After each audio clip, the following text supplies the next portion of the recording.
trajetórias criativas, que tem, por largo tempo, muita experiência em educação, mas que está muito satisfeita agora em entrar nesse espaço, pela segunda live já, para ampliar os nossos meios de comunicação com todos. Temos uma super alegria hoje de ter a professora Jane Felipe de Souza, eu acho que é mais conhecida como Jane Felipe, né?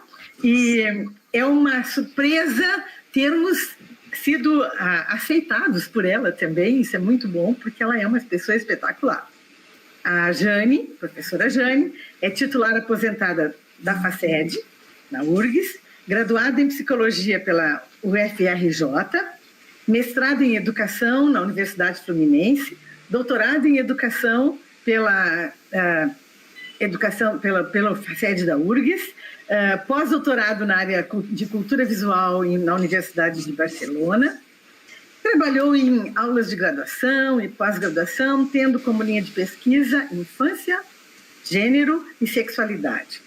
Por tudo isso, nos parece muito habilitada a ajudar-nos a responder à grande questão que estamos trazendo hoje.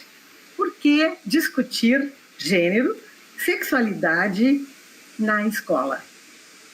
Vamos ouvi-la. Ela tem em torno de uns 30 minutos, o tempo também não é tão rígido, e enquanto isso, as pessoas que tiverem perguntas, as façam, por favor, no chat, e mais tarde nós teremos um tempinho para tentar respondê-las. Vamos lá. Olá a todas as pessoas que nos ouvem, nos veem, é um prazer estar aqui, é um prazer ter aceito esse convite do grupo Trajetórias Criativas. Agradeço a professora Liane Zenher e também a professora Rosane Nunes e também a Mônica, que está nos auxiliando aqui.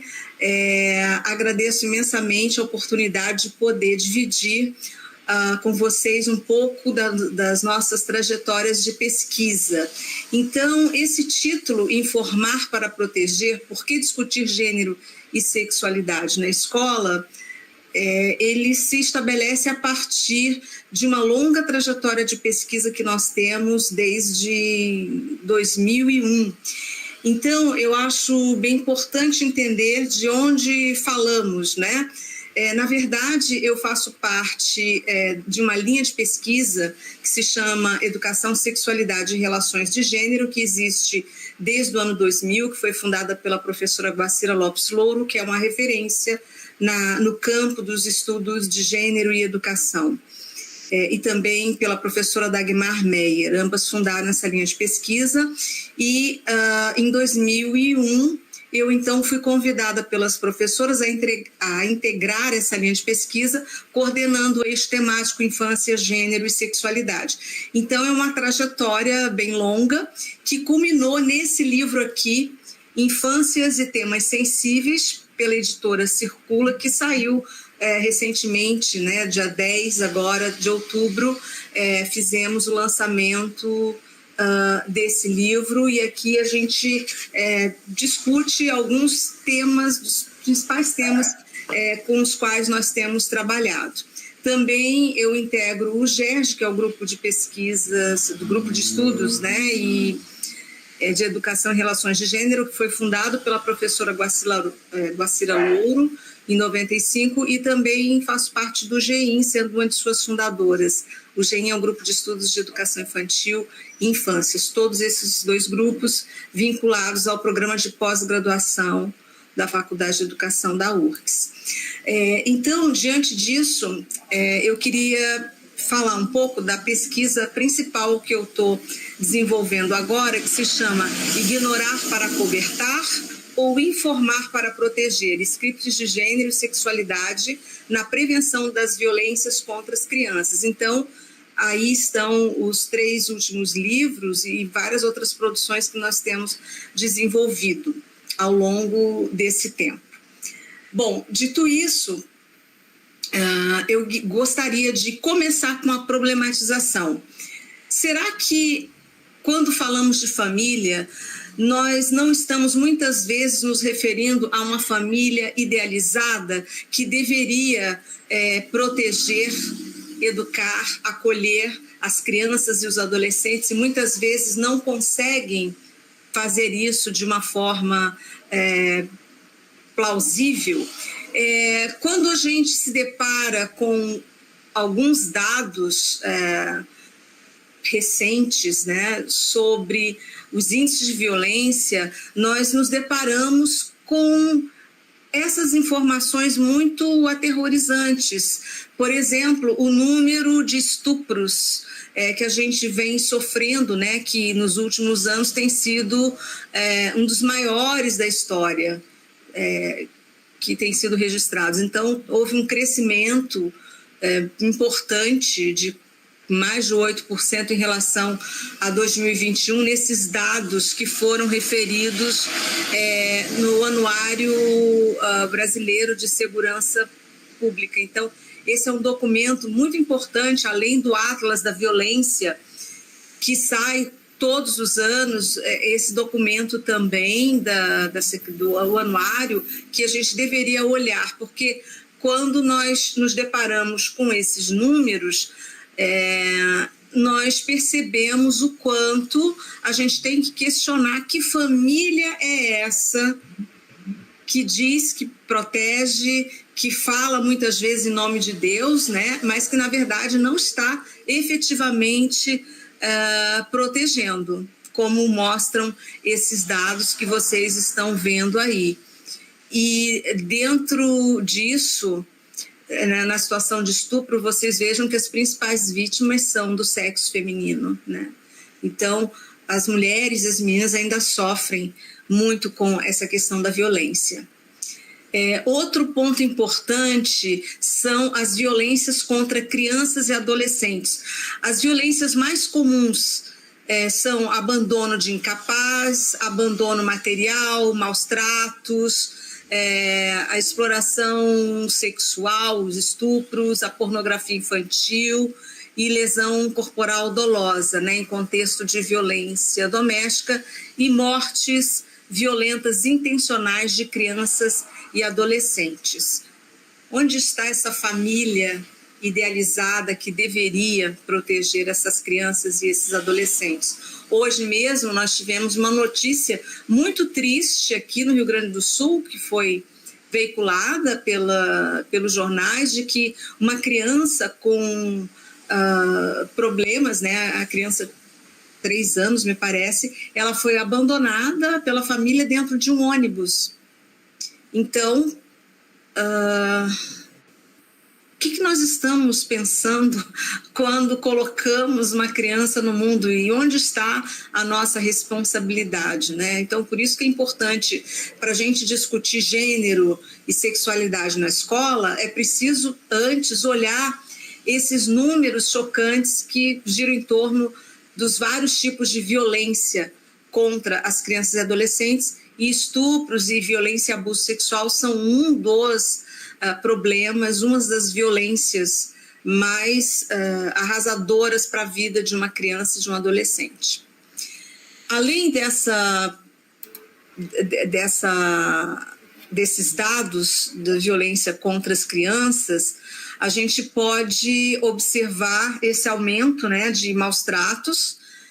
Também vejam aqui que 60% das vítimas de maus tratos tinham entre 0 e 9 anos.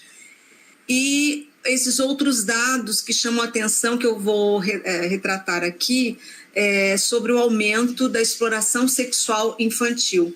Então, muitas vezes, além dessas crianças serem abusadas dentro das suas próprias casas por pessoas que deveriam protegê-las, elas muitas vezes ainda são empurradas para a questão da exploração sexual, né?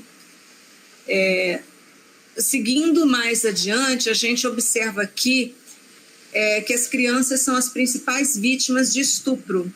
Vejam que nesses dados do Anuário Brasileiro de Segurança Pública de 2023, 10,4% dessas crianças abusadas tinham entre 0 e 4 anos, 17,7% tinham entre 5 e 9 anos, e ali, quando as crianças chegam nessa fase de pré-adolescência e adolescência, elas são as maiores vítimas, né? Esse número chega a 33,2%. Em resumo, 61,4% dessas vítimas de estupro têm até 13 anos. E também uma coisa que chama atenção são as vítimas consideradas vulneráveis ou mais vulneráveis, por exemplo, aquelas crianças e adolescentes que não falam, né, que não conseguem falar por algum motivo.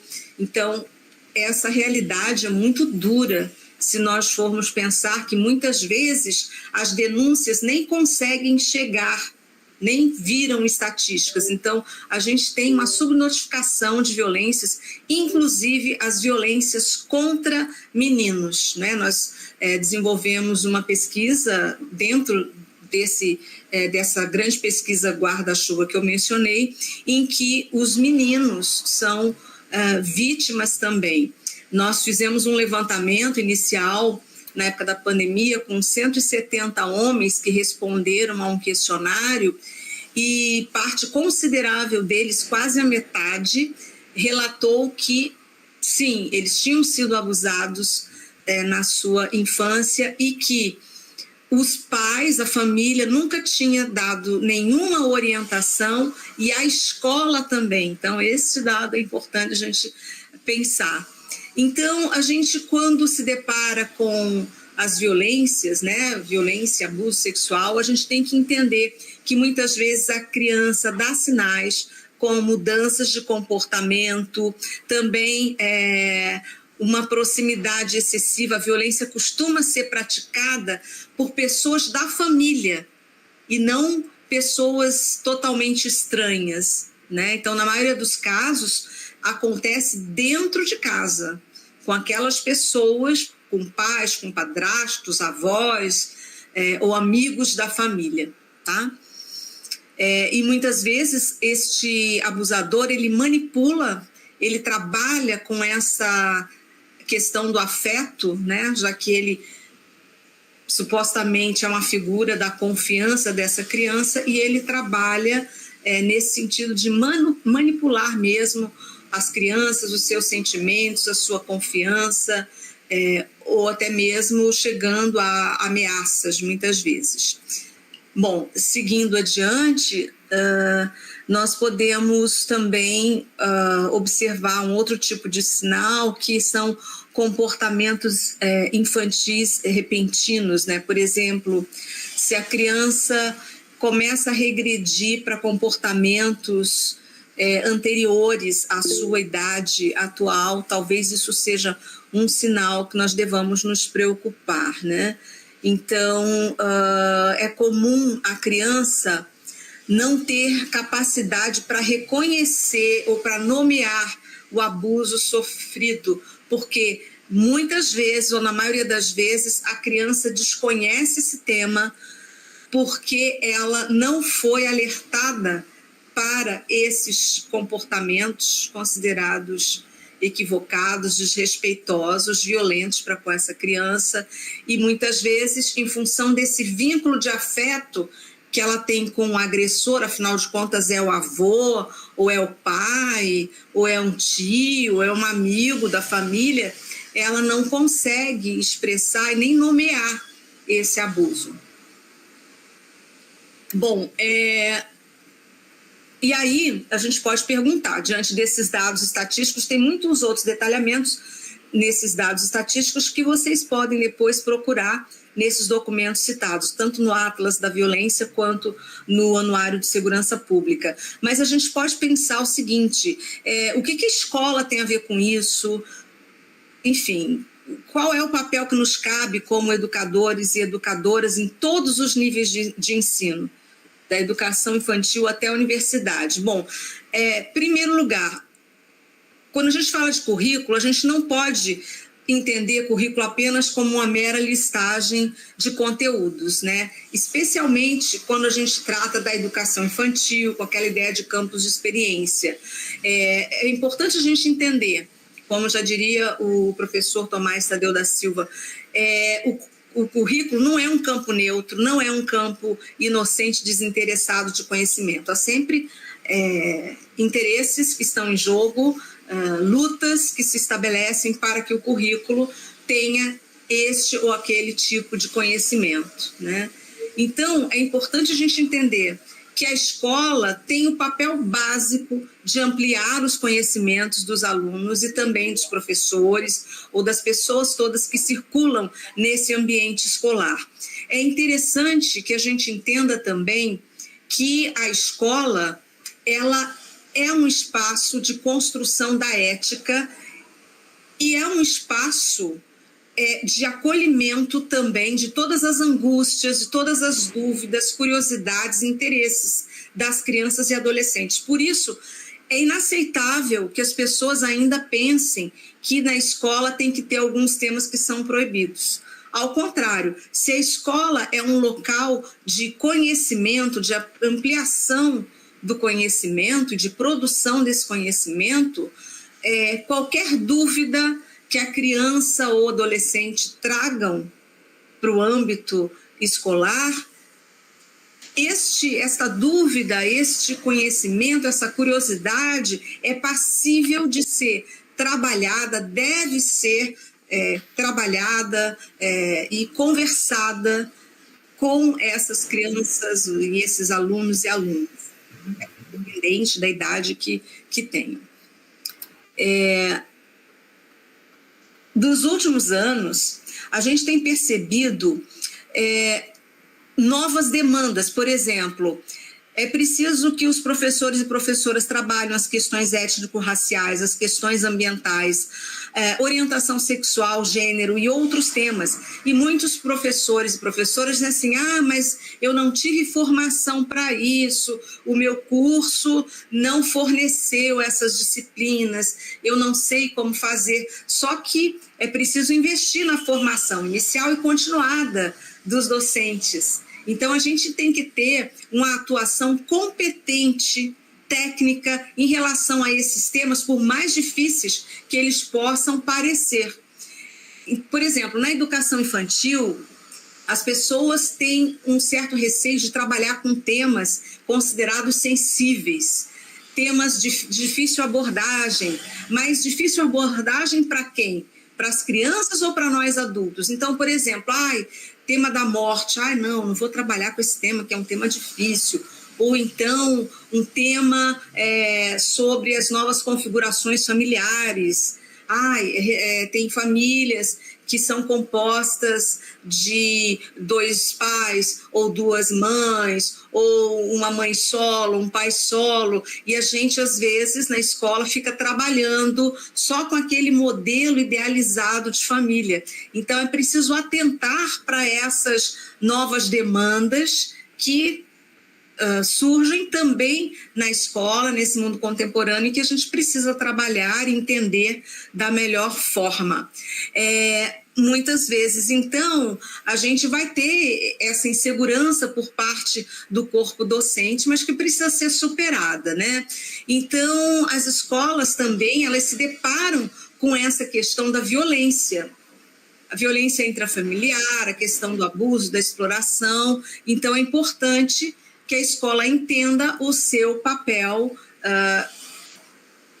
que compõe, por exemplo, uma rede protetiva. A escola faz parte de uma rede protetiva, então nós, professoras e professores, como agentes públicos que somos, precisamos estar atentos a essas questões que surgem e que as próprias crianças, os próprios adolescentes muitas vezes compartilham conosco as suas angústias, as suas aflições, né? Portanto, não deve haver temas proibidos na escola. Seguindo adiante, eu acho importante a gente situar, então, esses conceitos de gênero. O conceito, quando ele surge através de feministas, ele surge com a ideia de questionar essa ideia de essência ou de uma natureza que explicasse os comportamentos. Então, ele vai surgindo fortemente na década de 80. Na década de 90, por exemplo, esse conceito ele toma as universidades, muitas universidades mundo afora começam a ter departamentos e grupos de pesquisas e estudos para lidar com essas questões de violência e desigualdades entre homens e mulheres. Então, este conceito ele vem para questionar essa ideia de uma natureza, de uma essência que acaba, muitas vezes, por transformar as diferenças em desigualdades. Então, o conceito de gênero é um conceito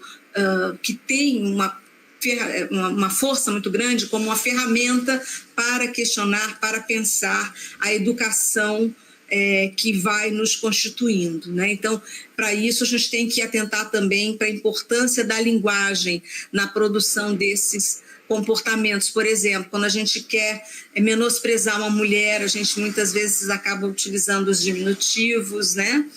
Ou então, através dos xingamentos, que muitos xingamentos se referem à moral das mulheres e das meninas, né?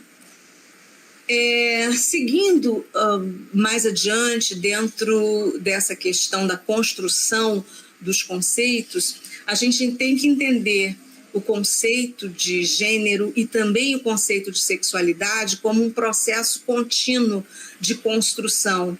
E também é fundamental a gente entender que as constituições, as representações de masculinidades e feminilidades, eles vão variando de acordo com o tempo histórico, de acordo com a cultura na qual o sujeito está inserido, né? Então, existem vários atravessamentos que nos constituem como sujeitos. Por exemplo, as condições socioeconômicas, a questão da religião, a nossa inserção rural ou urbana, o grau de escolarização, tudo isso vai constituindo os sujeitos como masculinos ou femininos, e muitas vezes a educação que se dá é uma educação muito binária, muito heteronormativa, né? Então, quando a gente fala de gênero, a gente está falando também nessa expectativa, nesses roteiros que são direcionados para meninos e meninas. Outra questão importante que eu gostaria de dizer é que eu tenho utilizado o conceito de scripts de gênero, que tem a ver com esses roteiros que muitas vezes tentam nos impor desde o nascimento, ou mesmo antes do nascimento, né? Agora com as tecnologias já se sabe, vai ser um menino, vai ser uma menina, faz chá revelação, ou então, assim, uma série de expectativas em torno daquele ser que nem nasceu ainda, mas que já se colocam inúmeras idealizações para esses sujeitos, né? Os scripts são roteiros, são definições, normas que a gente estabelece, mas eles sempre são passíveis de transformações.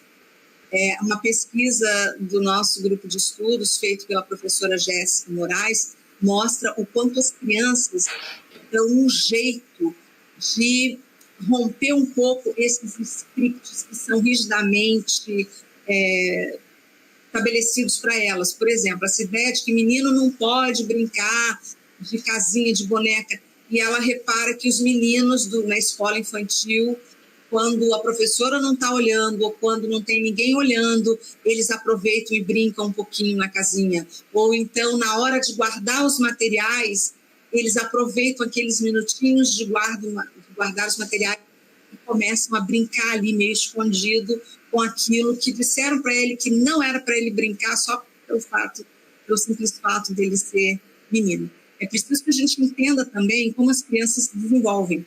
Crianças pequenas brincam de qualquer coisa.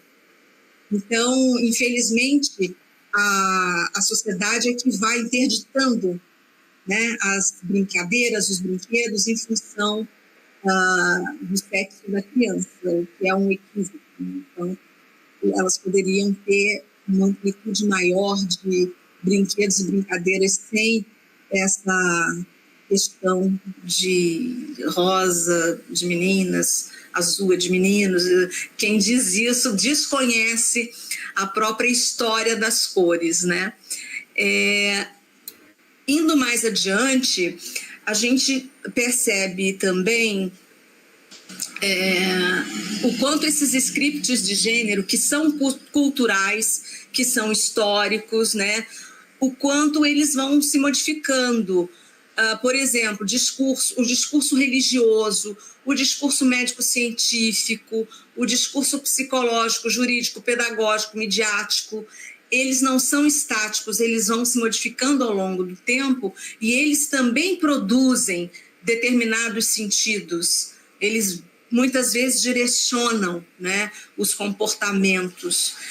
Também a família, a escola e a igreja e outras instituições pautam muito os comportamentos. Então, todos esses discursos, todas essas instituições, de certa forma, estão sempre nos dizendo como nós devemos ser e como nós devemos nos comportar. Uma questão importante, cultural, que a gente pode citar, muito recente, é o fato de que o Irã ele proibiu as mulheres, por conta, né, do Talibã, por conta dessa influência religiosa que eles têm lá, mesmo estando no século XXI, eles proibiram as mulheres de falar em público, além de proibi-las de trabalhar, proibi-las de estudar.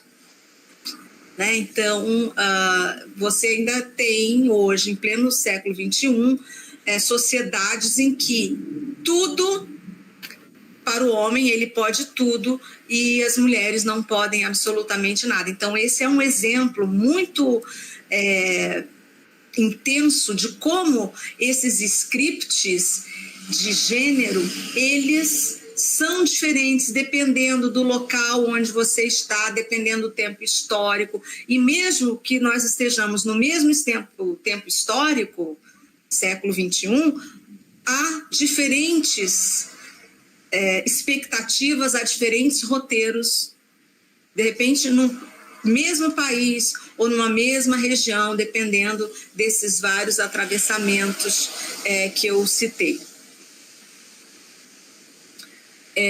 Seguindo adiante, quais são os scripts para as meninas e para os meninos? Como é que a gente educa os meninos e as meninas? Em geral, ainda hoje, muitas famílias educam as meninas para que elas sejam muito envolvidas com a domesticidade, que entendam a maternidade como um desejo intrínseco, como um destino quase inescapável, ou então, meninas têm que ser bonitas, têm que ser belas, têm que estar sempre bem arrumadas. E na nossa cultura, essa ideia de embelezamento feminino está fortemente vinculada a uma ideia de erotização dos seus corpos, né?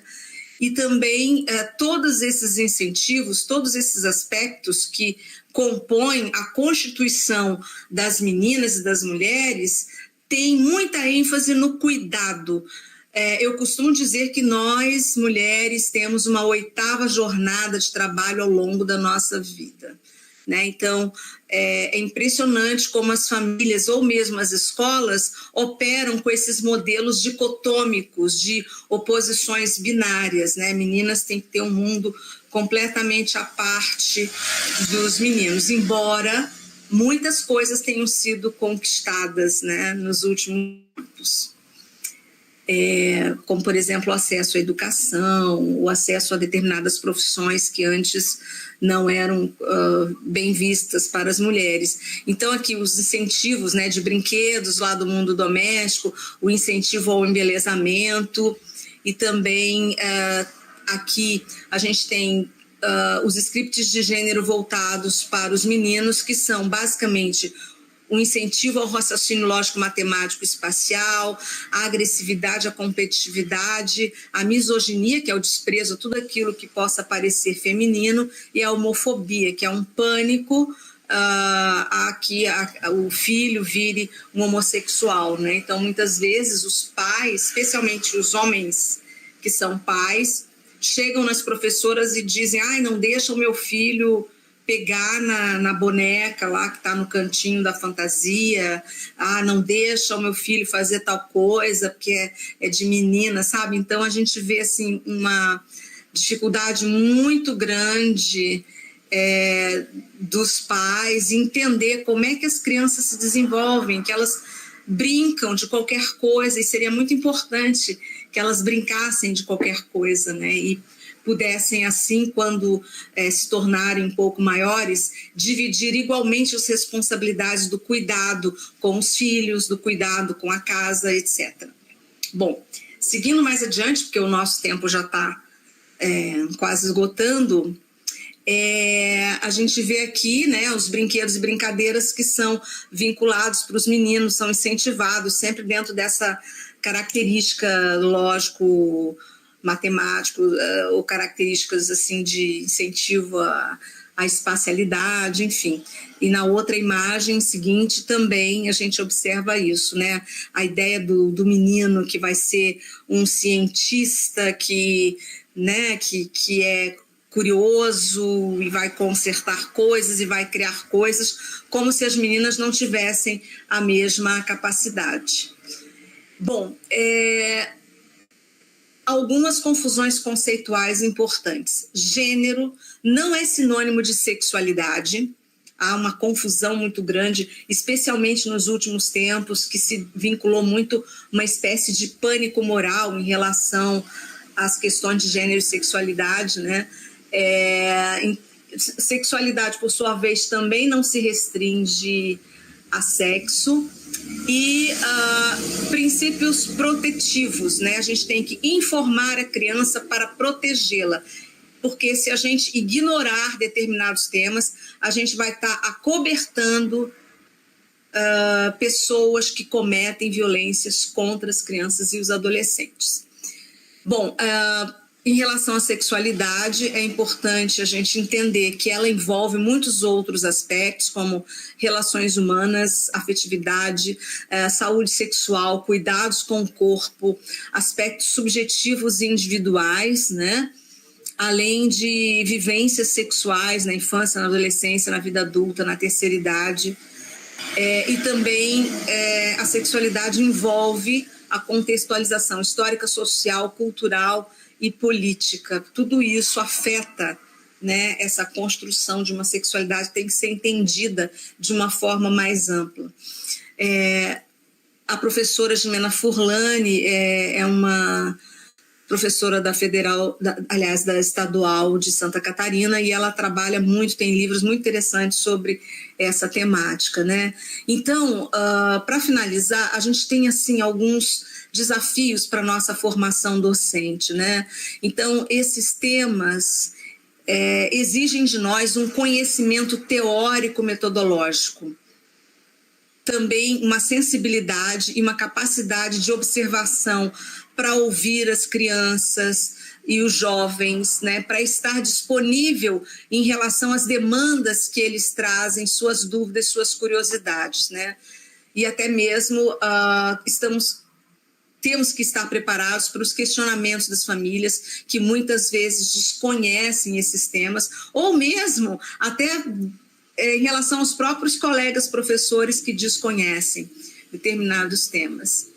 E também temos que enfrentar o nosso próprio desconhecimento em relação a alguns desses temas. Então, é importante a gente entender isso, que o nosso comprometimento tem que ser um comprometimento de atuação ética, metodológica, de conhecimento, e não simplesmente pensar em resolver as coisas ou discutir com as crianças e adolescentes a partir das vozes da minha cabeça, né?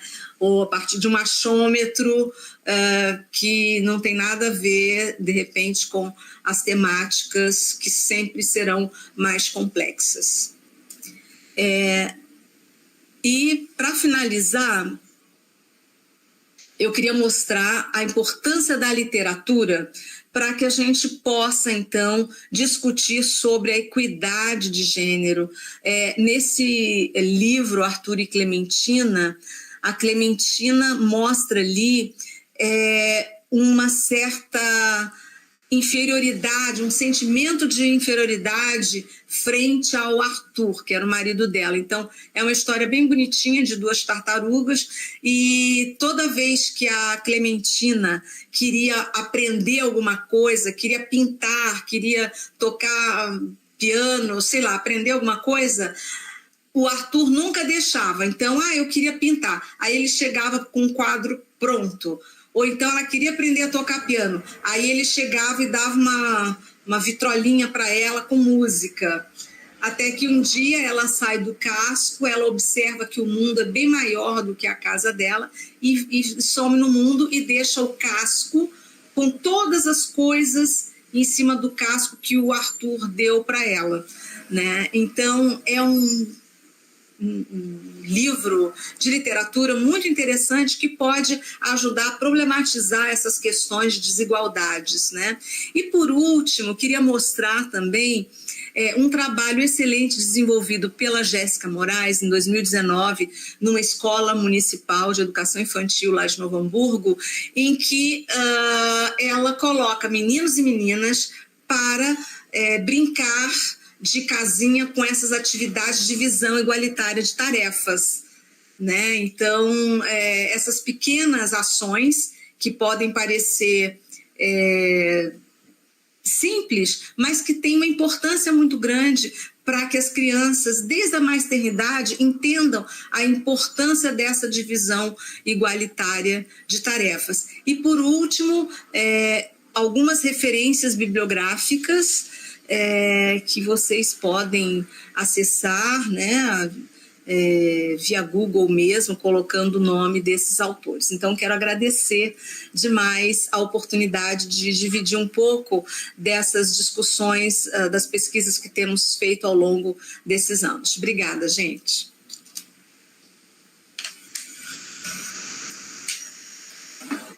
Minha nossa, quanta coisa! Claro que, lateralmente aqui, a gente vem trocando ideias e todo mundo encantado com a tua fala, porque, por mais incrível que pareça, pelo tempo que esses assuntos são falados, eles continuam sendo absolutamente necessários, nenhuma dúvida sobre isso. Então, eu vou começar, se tu me permitires, por uma pergunta feita através do chat. A pessoa diz assim: trabalho com pré-adolescentes na escola. É correto mostrar esses dados em aula para discutirmos essas questões? Certamente, é fundamental, porque muitas dessas crianças são vítimas de violência. A gente não pode ter medo de trabalhar com determinados temas. Por exemplo, o tema da morte. Vou dar um exemplo. Todo mundo acha difícil, né, ou foge desse assunto, mas tivemos muito recentemente a pandemia. Mais recentemente ainda tivemos uma enchente absurda que acometeu o estado, em que muitas pessoas perderam a vida, perderam suas casas, perderam tudo, perderam as suas memórias, fotos, objetos, né? Como não trabalhar? Aí você chega na escola, as pessoas estão num sofrimento, estão, né, nessa dificuldade. Não, eu só vou dar a minha matéria ali, que é essa, e vou ignorar todo o resto. Não, a escola, ela faz parte de uma rede protetiva e, como tal, ela deve acolher as demandas, acolher os sofrimentos, né, as angústias das crianças e dos adolescentes. Eu não estou dizendo que a gente tem que fazer uma terapia coletiva na escola, de forma alguma, mas a gente tem que ter esse olhar e essa escuta sensível. Então, é possível trabalhar com esses temas das desigualdades através, por exemplo, se eu sou professora de matemática, digamos assim, eu trabalharia um pouco com essas estatísticas, mostrando essas diferenças. Por exemplo, as estatísticas mostram um alto índice de violências contra a população negra. As mulheres negras são as mais assassinadas. Os jovens negros são os mais assassinados no nosso país. A população LGBTQIPNA+, é a população mais assassinada no mundo, aqui no Brasil. Então, a gente tem que falar disso. E aí eu faço um link com essa ideia de família idealizada. As famílias estão falhando miseravelmente, não só com a proteção e o cuidado com as suas próprias crianças, mas estão falhando quando elas produzem pessoas que assassinam as outras pelo fato delas serem diferentes. Então, aquele sujeito que acha a coisa mais natural do mundo tacar fogo num mendigo, num morador em situação de rua, ou tacar fogo numa mulher que está passando, estuprar uma mulher ou uma menina, ou, sei lá, tacar fogo ou matar indígenas, uma aldeia inteira.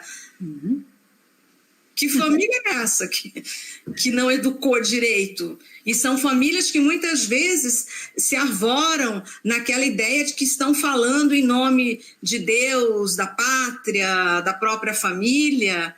Então, é importante a gente entender que família é essa. Às vezes, alguns nem tempo tem também, né? Eles andam muitas famílias andam muito ocupadas, não considerando os filhos parte dessa ocupação também, né?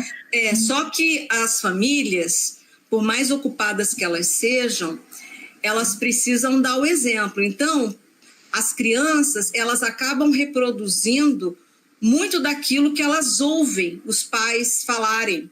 Então, quando os pais debocham, fazem bullying ou a respeito de uma pessoa por algum motivo, as crianças vão naturalizando isso e achando a coisa mais normal possível, elas tratarem mal o colega, fazerem bullying com o colega.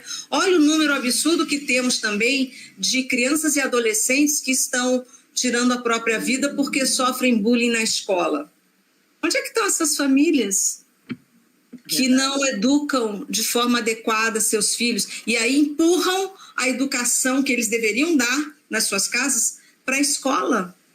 Ou então cobram da escola. Então, a criança, o adolescente, eles aprendem muito pelo exemplo, né? Então, por mais ocupados que esses pais sejam, é importante a gente pensar qual é mesmo o exemplo que eu estou dando, quais são os comentários que eu tenho feito, ou como eu me dirijo a outra pessoa de forma grosseira, de modo que o meu filho vai achar que isso é a coisa mais natural do mundo, ser grosseiro com as outras pessoas. Então, a gente tem que ter cuidado com isso. Também dá para trabalhar a partir de outras disciplinas, de história, da arte. Por exemplo, como é que as mulheres têm sido representadas na arte ao longo dos séculos? Ou então, dentro da arte, como é que as músicas representam as mulheres ou as relações afetivas, né? Enfim, como é que o machismo e a violência se perpetuam e se naturalizam através de determinadas músicas, mesmo no século XXI. Então, a gente pode analisar músicas de vários estilos ou de vários tempos históricos, né? Então, para cada disciplina, a gente tem a possibilidade, sim, de trabalhar com essas temáticas, visando o quê? A gente visa como escola, como docentes, ou deveria, pelo menos, partir de uma visão mais ética de sociedade, mais respeitosa, né? Não só com os outros, com o meio ambiente, por exemplo, né? Então, e a gente está sofrendo as consequências desse desprezo ao meio ambiente por conta de um lucro exacerbado, né? das nações, enfim. Então, é importante a gente criar estratégias dentro das nossas disciplinas, da nossa atuação como gestores ou como professores em sala de aula. É importante que nós criemos estratégias para poder falar dessas questões que muitas vezes nos angustiam e nos afetam consideravelmente. Não é à toa que nós, do Trajetórias Criativas, somos lutadoras por trabalhos integrados e não facetados entre as disciplinas. Exato. A gente acha que não existe isso na história, aquilo na matemática. Na verdade, isso aí é sociedade, é conhecimento, é aprendizagem e vivência, né? Que maravilha. Mas a pergunta feita se referiu à pré-adolescência e eu aproveito e pergunto o seguinte: algo de tudo que tu falaste que foi maravilhoso poderia ser colocado como diferenciado quando a gente está tratando de adolescentes? Olha, alguns autores acham até equivocada a palavra adolescência hoje, então se fala muito de cultura juvenis, porque o adolescente é uma visão muito específica no campo da medicina ou da própria psicologia, de um segmento, né, em que chegou a tal fase, a partir de determinada idade. Mas a gente tem que entender que aí tem um viés cultural importante, que o fenômeno do adolescer, ele não está sujeito especificamente às transformações corporais da pré-adolescente. As crianças hoje adolescem muito mais cedo, muito antes das transformações corporais que caracterizariam a puberdade, por exemplo. Então, a gente fala muito em culturas juvenis, que afetam também as crianças com as novas tecnologias que a gente tem, né? Então, as crianças hoje têm acesso à informação, elas têm, muitas vezes, a possibilidade de, sozinhas, acessarem, né, e conhecerem mais coisas através do YouTube, através de jogos, através de acesso aos chamados instagramáveis, né, os influenciadores, enfim. Então, elas têm essa possibilidade, mesmo enquanto crianças, ter esse acesso à informação, muitas vezes informações equivocadas, né, ou informações que podem levar a criança a determinados riscos, como casos de pedofilia, que a gente tem visto, né, inclusive uma das novelas, algum tempo atrás, retratou este problema, quando uma menina que achava estar seguindo uma influencer, na verdade, estava falando o tempo inteiro com um pedófilo, né? Então, esse conhecimento, ele está circulando e as crianças têm fácil acesso. Muitas vezes, os pais é que precisam ser alfabetizados nessas novas tecnologias. Muito bem. Olhando especificamente os professores, e não tanto os estudantes nessa questão, como é que tu percebes as questões morais e religiosas que fazem muitas vezes com que as professoras fiquem temerosas? Elas chegam a sofrer não só pressões, como situações violentas, quando se aproximam de assuntos considerados imorais ou não adequados à escola. Tu tens na tua experiência passado por esse tipo de experiência e vivência? Como contornar isso? Em primeiro lugar, é preciso que as professoras ou as escolas façam uso da lei. A nossa Constituição fala em liberdade de cátedra. E no plano político-pedagógico da escola, eu espero que tenha algum item lá que mostre às famílias qual é o papel da escola e esse aspecto que eu ressaltei, de que qualquer tema deve ser discutido na escola, porque não deve haver tema proibido, né? Porque as crianças e os jovens têm o direito ao conhecimento, e se eles não aprenderem na escola, ou se eles não aprenderem corretamente em casa, eles vão aprender na rua, e muitas vezes de forma equivocada, determinados assuntos. Então, é preciso que a escola estabeleça um diálogo permanente com as famílias, mostrando qual é o projeto político-pedagógico da escola e mostrando, e para isso os professores e professoras, a gestão escolar precisa ter muita segurança naquilo que faz. Para a gente ter segurança, a gente precisa do conhecimento técnico-científico. Uhum. Então, se eu vou falar de meio ambiente, eu preciso entender o meio ambiente, entender os estudos sobre isso. Se eu vou falar de sexualidade, se eu vou falar de gênero, eu preciso estudar e aprofundar essas temáticas para poder debater com as famílias e também dirimir qualquer dúvida ou receio que essa família tenha, né? Então, é preciso explicar isso, né? Que as crianças, que a escola é uma rede protetiva, assim como a família. E é preciso que as famílias expliquem. Se elas têm uma dificuldade de explicar determinados temas para a própria proteção da criança, essa criança fica em risco. Então, a escola tem esse compromisso. Então, existe lei, tanto no ECA quanto na Constituição, que fala da nossa corresponsabilidade em relação às crianças diante de alguma situação de violência que ela esteja passando e que é importante a gente atuar, senão a gente vai estar sendo omisso. E também na própria Constituição essa ideia que nos garante, essa lei que nos garante a liberdade de cátedra.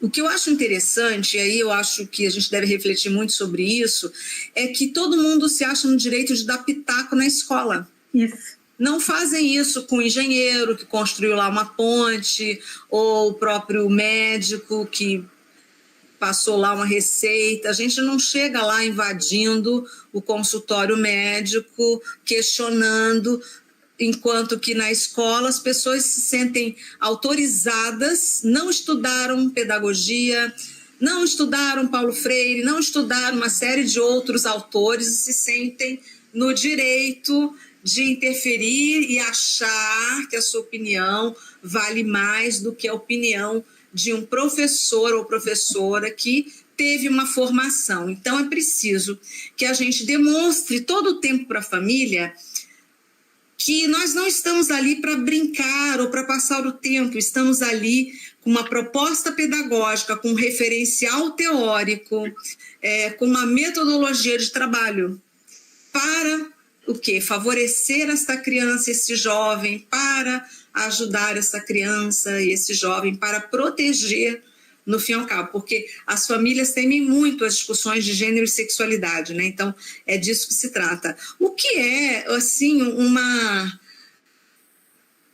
coisa impressionante achar que não podem trabalhar com esse tema. Afinal de contas, você trabalha, por exemplo, o tema digestório, aparelho, né, enfim, sei lá, respiratório, digestório, enfim. Aí, quando chega na sexualidade, aí não pode. Gente, nós só existimos enquanto seres porque alguém lá atrás se uniu, né? A sexualidade estava ali presente, houve uma relação sexual e daí nascemos. Então, como assim não dá para falar de uma forma natural? É claro que com crianças pequenas a gente precisa falar de forma que elas entendam esse processo, porque em algum momento da infância vem a pergunta: como foi que eu saí da barriga da minha mãe? Sabe? E aí você vai dizer o quê? Você vai mentir? Não, você vai explicar, e às vezes a pergunta ocorre na sala de aula, e aí você não vai explicar para a criança? Vai sim, é necessário. Principalmente em escola pública, né? Eu acho que mais que tudo em escola pública. A escola privada já tem algum direito de dizer, não, nós pensamos assim ou assado, mas é um outro lugar. Nós temos que pensar muito na escola pública, que tem que, além de laica, ser muito esclarecedora para as crianças. Bom, nós já estamos próximos do nosso horário de finalização. Se me deixarem, eu consigo falar mais do que tu, porque eu sou muito tenebrosa e, adorando falar contigo, teria outro tanto de perguntas a fazer. Então, eu só posso iniciar o que seria o nosso agradecimento, porque já vi que te acompanhar nessa trajetória nos faz perpassar por muitos tempos de lutas, de debates, nessa linha de pesquisa que tu persegues, e em nosso jeito, inclusive, de desejar um mundo mais equilibrado e mais justo. Não sei se eu estou certa, mas é o que eu presinto. Então, através da mídia, nós te encontramos com cabelos longos, com roupa de inverno, eu comentei isso há pouco, com roupa de verão, com maquiagens diferentes, com tipos de óculos, porque está muito tempo que tu estás lidando com esse assunto. E isso a gente percebe pela tranquilidade com que tu trouxeste isso e tivesse essa bondade de compartilhar conosco. Eu acho isso muito bacana. Então, eu só posso fazer esse agradecimento de uma forma especial, assim, tipo, estou agradecendo em nome de nosso grupo de Trajetórias Criativas por tu teres compartilhado toda essa experiência conosco. Certamente teria outro tanto para falar, mas já temos muito para pensar. Então, mais importante do que aprendermos muito veladamente, às vezes, é esse tipo de movimento que eu acho que começa a crescer pela mídia, aproveitando as oportunidades de um outro modo. Na nossa próxima live, que casualmente tem a ver com uma coisinha que tu falaste muito importante, o título da próxima live é Literatura Infantil Antirracista, porque a literatura infantil é muito, muito, muito poderosa. Eu que tenho uma neta de 5 anos já percebo isso.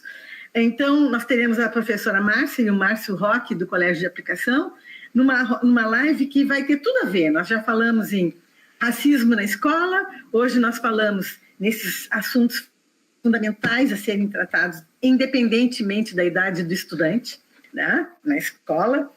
E esperamos que tu tenhas ficado feliz com essa live e queremos te agradecer de novo, pedindo que tu nos digas alguma coisa a mais em despedida. Eu queria agradecer o convite e a oportunidade de poder compartilhar esses temas e essas produções que temos feito ao longo desses anos.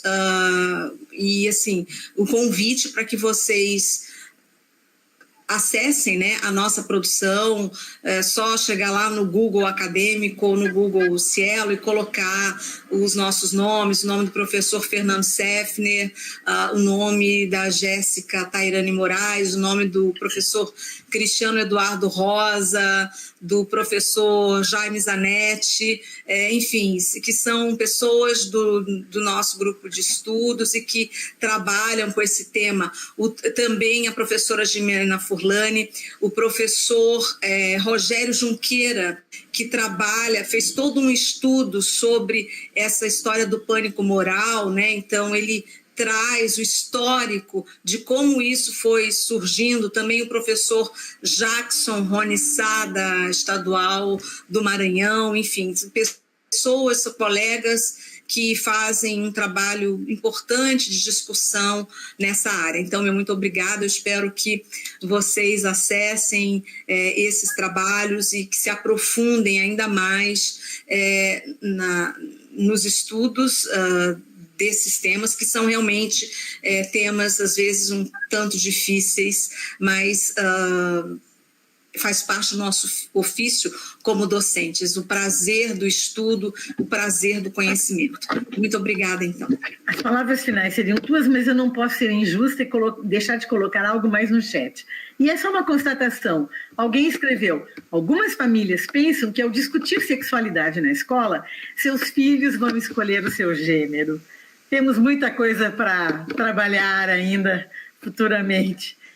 Muito obrigada. Um grande abraço a todos que nos assistiram, a que vão nos assistir, e vamos à luta. Obrigada.